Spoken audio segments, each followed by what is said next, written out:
If what I am about to tell you is true, almost everything we most treasure, freedom, beauty, reason, the family, economic well-being, and even goodness, is in jeopardy. Who or what poses this threat? The answer is the most powerful ideology of the last 100 years, leftism. Not liberalism, leftism, or if you prefer, progressivism. Leftism destroys everything it touches. Here are just a few examples. 1. The universities. Perhaps the most obvious example, one that many liberals acknowledge, is the left's near destruction of most universities as places of learning.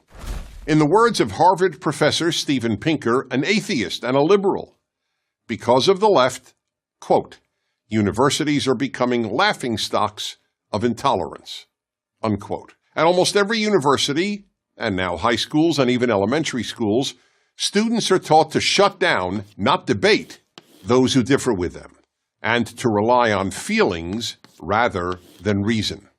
2. The arts. Throughout history, the primary purpose of art was to elevate people through beauty, artistic excellence, and emotional depth. To the left, the primary purpose of art, sculpture, and music is to shock. That's why so much contemporary art is meaningless and involves the scatological, meaning urine and feces. Yes, urine and feces. To give one of countless examples, in 2016, the Guggenheim Museum in New York featured a pure gold working toilet, which visitors were invited to use.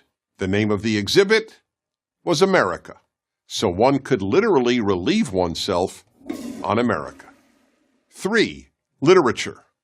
The English department at the University of Pennsylvania replaced the portrait of the greatest English-language writer who ever lived, William Shakespeare, with a picture of a black lesbian poet.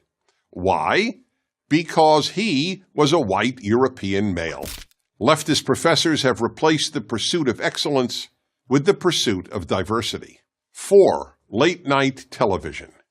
In America, late-night television shows were completely apolitical. The hosts believed their role was to entertain viewers and offer them relief and laughter after a difficult day. No longer, you cannot watch late-night television if you just want to be entertained. Late-night TV is now left-night TV. 5. Religion.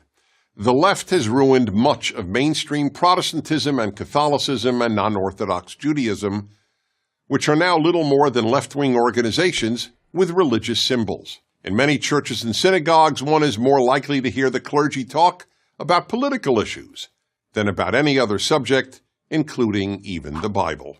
6. Free speech. If there was anything virtually every American considered a bedrock value, it was freedom of speech. Yet the left is destroying even this unique American achievement. Almost half of America's young people say they believe in free speech, but not for hate speech. Yet the whole point of free speech is that it allows people to express any political or social position, including what any one of us considers hate speech. And hate speech now means any position the left differs with. 7. Race. America has become the least racist multiracial society in world history.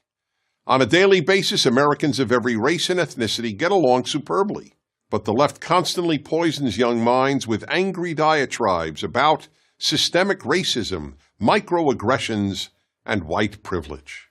8. The Boy Scouts. The left is destroying the Boy Scouts. They're not even the Boy Scouts anymore, they're just the Scouts. The left forced them to admit girls. Here's the thing about the left. It only destroys. It doesn't build. The Boy Scouts have helped shape tens of millions of boys into independent, strong, good men. So where's the left-wing version of the Boy Scouts? It doesn't exist. There is none. 9. Male-female. In some ways, scariest of all, the left is committed to ending male and female as distinct categories. Children are increasingly raised not to think of themselves as a boy or a girl. Teachers are told not to refer to their students as boys or girls, just students. In New York City, Parents do not have to check off male or female on their newborn's birth certificate. They can check off X. All this imposed gender confusion can only end up producing confused people and a confused society. So why does the left engage in so much destruction? Because it thinks America is essentially a bad country. But America is only bad compared to utopia. And the left is utopian. I'm Dennis Prager. Thank you for watching this video. To help keep PragerU videos free, please consider making a tax-deductible donation.